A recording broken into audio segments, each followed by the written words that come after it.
সম্মানিত সুধী, আসসালামু আলাইকুম। আমি হাকিম মোহাম্মদ ফরিদুজ্জামান। আজ কথা বলবো যৌন সমস্যার ফিডব্যাক নিয়ে। আমার সামনে যিনি বসে আছেন ইনি একজন ইয়াং পেশেন্ট এবং আমার অনেক পুরনো একজন পেশেন্ট। তো উনি মূলত আজকে এসেছেন ওনার নিজের জন্য না, উনি ওনার এক ভাইকে নিয়ে এসেছেন। তো উনি যখন আমার এখানে এসেছিলেন তখন ওনার বেশ কিছু সমস্যা ছিল। তো আলহামদুলিল্লাহ আমাদের চিকিৎসার মাধ্যমে উনি এখন দাম্পত্য জীবনে অনেক ভালো আছেন। তো উনি যখন আমার এখানে এসেছিলেন ওনার আসলে কি সমস্যা ছিল এবং ওনার বর্তমান কন্ডিশন কি, আসুন আমরা ওনার মুখ থেকেই সেটা জেনে নিই। কেমন আছেন আপনি? আলহামদুলিল্লাহ, আল্লাহর রহমতে ভালো আছি, আপনাদের দোয়ায়।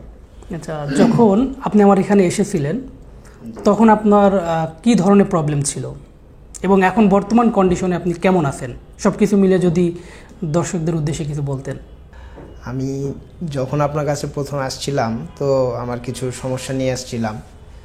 আমার দেখা গেছে যে আমার পরিবার থেকে বিয়ের জন্য বলছিল, তো আমি মানসিকভাবে একটু দুর্বলতা ফিল করছিলাম, কনফিউশন যেটাকে বলে। মনে আস্থা অতটা পাচ্ছিলাম যে সামাজিক সব অবস্থা দেখে যে আমি সুস্থ না অসুস্থ। এই জন্য মনে করলাম একজন ডক্টরের সাথে পরামর্শ করার দরকার। তা আপনার ফেসবুক, ইউটিউব থেকে আপনাকে আমি দেখি এবং আপনার ভিডিওগুলো, বক্তব্য দেখে আমার ভালো লাগে যে আপনি ন্যাচারাল ফুডের মাধ্যমে বা অনেক দিক নির্দেশনা দিয়ে সলিউশন দিয়ে থাকেন। তো আমি স্বচক্ষে আপনার সাথে দেখা করার জন্য আসলাম এবং এসে আমি আমার সমস্যার কথা বললাম যে আমার পরিবার থেকে বিয়ের জন্য বলতেছে। তা আমার যেই সমস্যাগুলো ছিল, দেখা গেছে যে প্রধান সমস্যা ছিল মনের মধ্যে সন্দেহ যে আসলে বিয়ে করলে আমার যে বউ থাকবে না চলে যাবে সমস্যার কারণে। যেটা শুনতাম বন্ধু মহল থেকে, ফ্রেন্ড সার্কেল থেকে, যে বউদের সাথে সময় অনেক ছেলেরা দিতে পারে না, যার কারণে বউ চলে যায়। তো আমারও এরকম হতো, দেখা গেল যে মোবাইলে কোনো খারাপ ভিডিও দেখছি, তো দেখা গেছে দেখতে দেখতে আমার পানি চলে আসছে। কিন্তু এটাকে আপনি সমস্যা মনে করতেন? এটাকে সমস্যা মনে করতাম যে পানি চলে আসলো।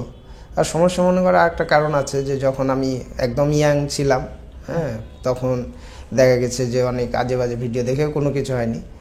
তো ফার্স্ট কোনো একদিন কোনো বন্ধুর পাল্লায় পড়ে হোক, যে কোনো কারণ হোক, একদিন হস্তমৈথুন যেটাকে বলে সেটা করে ফেলি, শয়তানের এতে হোক নিজের এতে হোক।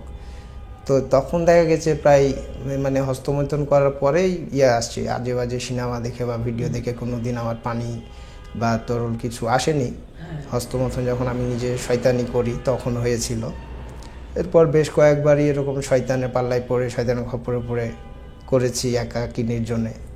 এই করতে করতে এই সমস্যাটা ফিল হয় এবং দেখা গেল আমার কাছে এটা ফিল হতো যে এখন ভিডিও দেখলেই আমার মাথায় পানি বের হয়ে যাচ্ছে।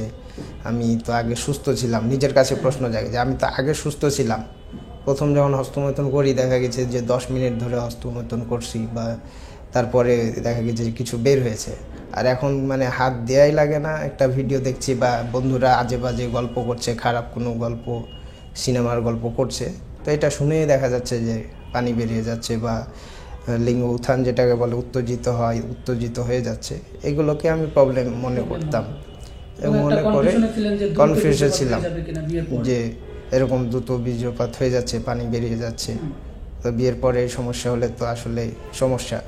তা আমি নিজে কতটুকু সুস্থ না অসুস্থ, তো এটা জানার জন্যই আমি মূলত আপনার কাছে এসেছিলাম প্রায় 2020 সালের দিকে, যখন আমার বিয়ের জন্য ফ্যামিলি থেকে চাপ দিচ্ছিল বা বিয়ের কথাবার্তা চলছিল। তা আমি ফ্যামিলিকে না জানতে দিয়ে নিজের মনের দিক থেকে ক্লিয়ার হওয়ার জন্য আপনার কাছে এসেছিলাম চিকিৎসার জন্য। পরে আপনার চিকিৎসাপত্র আপনার কাছে এসেই আমি আমার সমস্যার কথা খুলে বলি এবং আপনিও সব কিছু জানতে চান শুরু থেকে। এটাই আমার কাছে প্রধান ভালো লাগে, কারণ একজন ডক্টর যখন একটা রুগীর সব কিছু জানতে চায় মনোযোগ দিয়ে শুনে কথা, তখন একটা রুগী কিন্তু অর্ধেক সুস্থতা বোধ করে। এবং আপনার যে পজিটিভ দিক নির্দেশনা যেগুলো ছিল এগুলো আমার কাছে ভালো লাগে, যে প্রাকৃতিক খাবারের মাধ্যমে অসুখ সারানো যাবে। তারপরে আপনি জিজ্ঞেস করলেন যে আপনার যে প্রবলেমটার কথা, যে দ্রুত বীর্যপাত হয়ে যাওয়া, এটা অনেকে ভয় দেখায়, কিন্তু আপনি এটা পজিটিভ দিক দেখিয়েছেন আমাকে।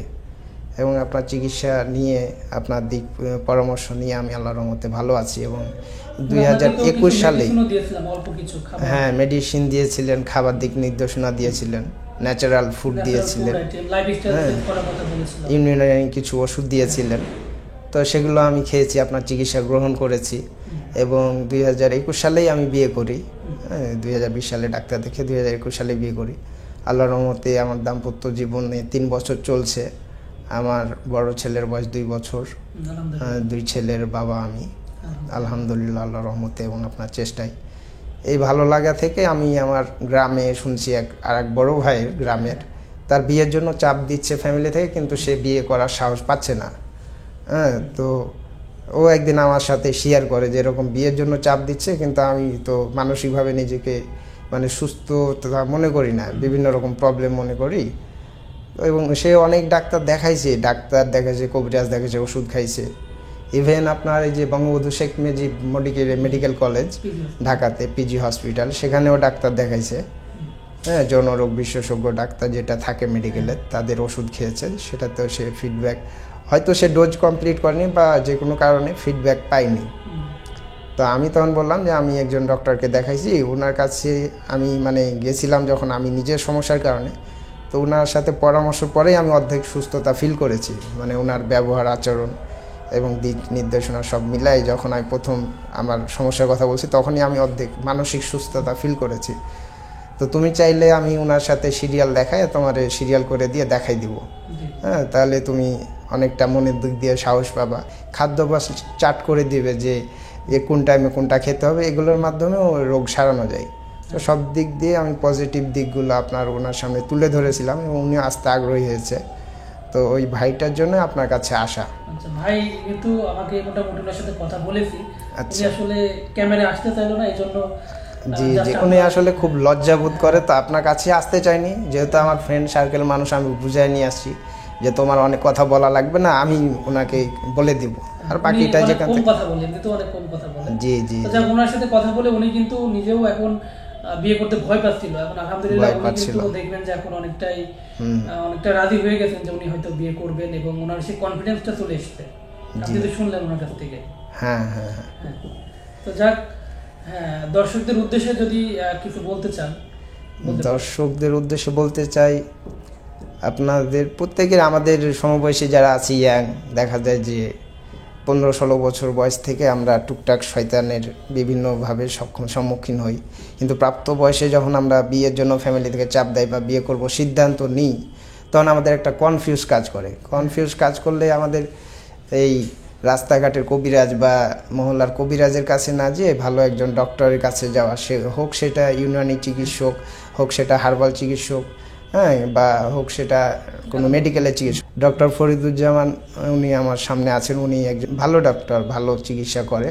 আপনারা সবাই ওনার চিকিৎসাপত্র নেবেন, পরামর্শ নেবেন, আশা করি ভালো হবে। আমার রুগী আমার নিজে ভালো হয়েছি, এই জন্য আমি আমার গ্রাম থেকে আর একটা ভাইকে এনে দেখাচ্ছি।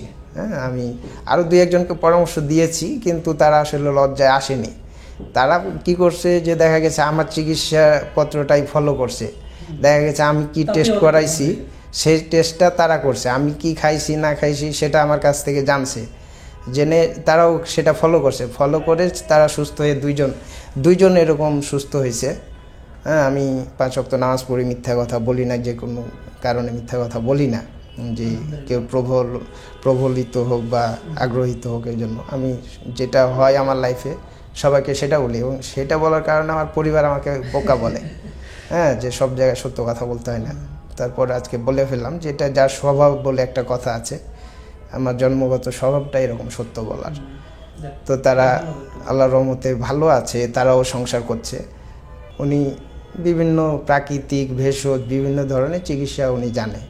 তো আশা করি আপনারা যার যে সমস্যা, বিয়ের আগে অবশ্যই মনের কনফিউজটা দূর করবেন। কনফিউজ নিয়ে কোনো কাজ করলে ওটাতে সফলতা পাওয়া যায় না। চিকিৎসা নিতে আসবেন, উনি মানবিক ডক্টর, যে আপনাদের টাকা পয়সার সমস্যা থাকলে বুঝিয়ে বললে সেটাও লেস করবে, যতটুকু কম রাখা সম্ভব রাখবেন। আমিও যেমন আজকে আমার গ্রাম থেকে যে ভাইটা আনছি, তো তার জন্য যখন বলছি, উনি টেস্টের উপরে দেখা গেছে অনেক ডিসকাউন্ট করে দিয়েছে, যেটা ভিজিট তার থেকে অনেক কম নিয়েছে। এটা আলহামদুলিল্লাহ ওনার খুব ভালো গুণ, মানবিক গুণ। তো ধন্যবাদ, সবাইকে দোয়া করবেন, আর সবাইকে রিকোয়েস্ট করব 5 ওয়াক্ত নামাজ পড়বেন, কারণ আল্লাহর কাছে সবাই চলে যাব, আমরা কেউ থাকবো না। আল্লাহ কখন কাকে নিবে, বেঁচে আছি এটাই হচ্ছে কাল্পনিক, মৃত্যুর চিরসত্য, চলে যাব। হ্যাঁ, তো সবাই ভালো থাকবেন। আসসালামু আলাইকুম রহমতুল্লাহ বরকাত। তো বন্ধুরা, আজ এই পর্যন্তই। সকলে ভালো থাকবেন, আর কথা বাড়াবো না, ভিডিওটা আজ অনেক বড় হয়ে গেল। সকলে ভালো থাকুন, সুস্থ থাকুন, আল্লাহ।